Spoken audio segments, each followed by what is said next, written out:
Hi, let's go boys and girls first LEGO League Challenge coaches. I'm going to go over how to set up your board correctly today, but before I head over to my board, I want to go over a few quick things about submission models and the dual lock Velcro. If you're building your own mission models, you can find the directions on the First Inspires website, or you can Google replay mission model building instructions. It'll take you where you need to go. Make sure you are following the directions exactly. Everything has to be built to specifications in order to work. Most of the mission models are really straightforward this year. There are just two that I want to take a moment to talk about. First is this step counter. You want to make sure that all of the connecting pins are nice and flush. So for example, I have this little gray one that's sticking out just a little bit, which wouldn't be a lot if you were building just a regular Lego kit, but for this, you really need it to be completely flush. So I'm going to push it in.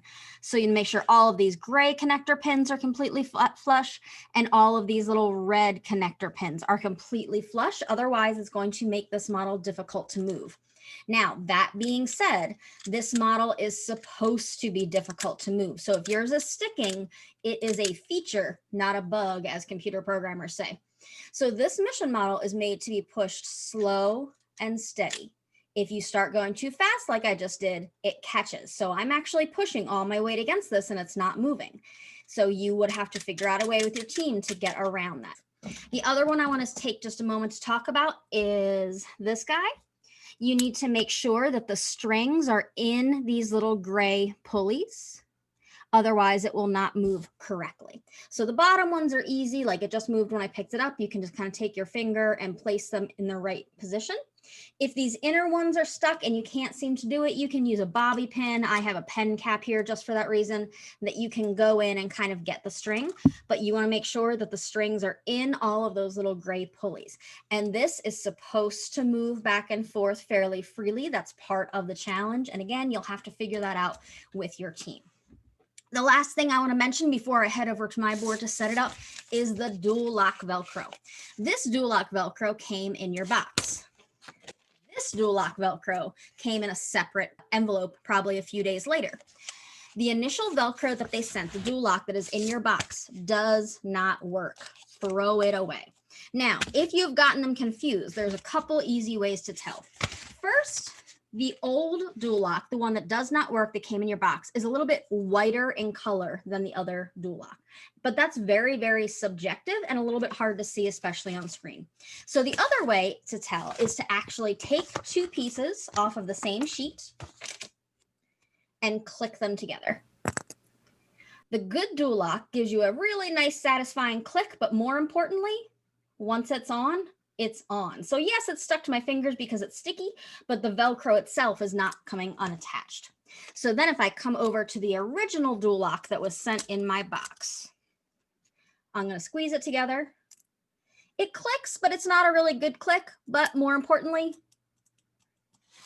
it comes right apart. And if you look closely and inspect them, you'll see the reason is that the little nubs on these aren't as tall as they should be, and they're not complete loops. But basically, if it comes apart, like almost nothing is there, that is the dual lock that you should get rid of. If you have not received your second shipment of dual lock, which is going to come in a manila envelope, you can contact either your regional First partner or you can contact First themselves, but they are sending it out without you having to take any action about that at all. But you do need to make sure that you're using the good dual lock, because otherwise your mission models will just fly right off the board.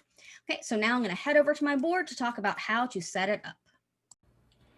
All right, I'm over here on my replay board and I'm ready to start putting the dual lock down. So if you are setting up your own board, you will need to do this. On the board where each mission model should be, you see these little squares with X's. That is where a piece of dual lock goes. And for this, again, you want to be really exact.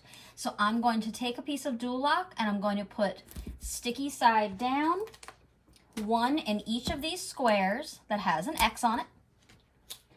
And again, you want to be as precise as possible. So the squares here, you don't want to have it off to the side. You want to be right inside those boundary lines.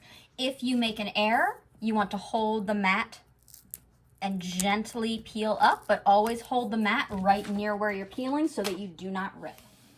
So I'm going to put one piece of dual lock sticky side down in each of these squares. And then once I have done that, I'm going to go back and I'm going to put a piece sticky side up right on top. I'm not going to push it all the way down. I'm just going to push it down enough to get off of my finger. Pardon me jostling the camera. Okay, so I'm just going to put another piece of Duloc, sticky side, up on each of these squares before I put the model down.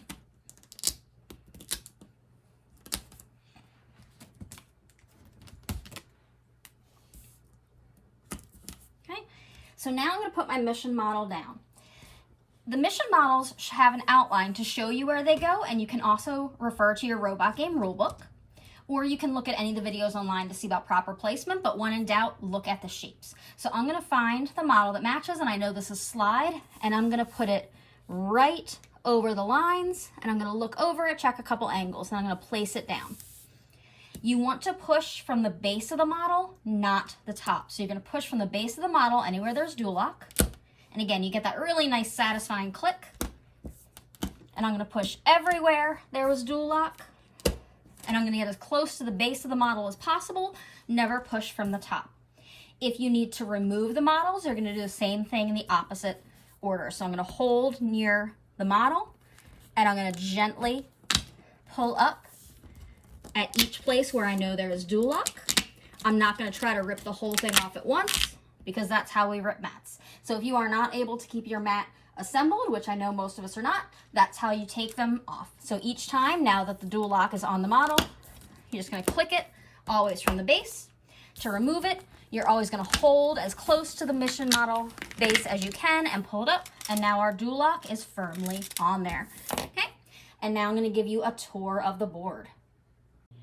Okay, board setup. So once we have all of our models built and your Duloc is on, you are ready to put them on your board.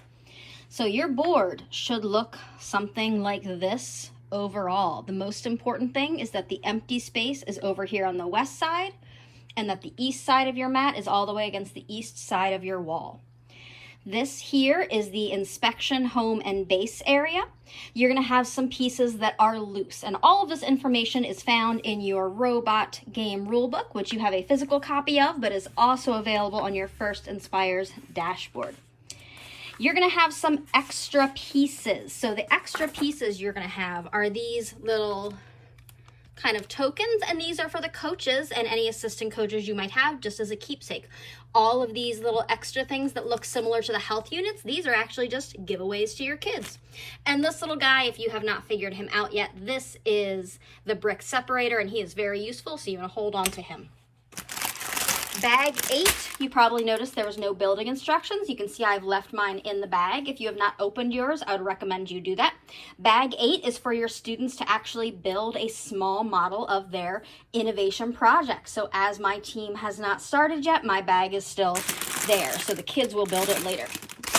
Okay, so your robot will go over to the side here, and this is in fact mission 00, small inspection space.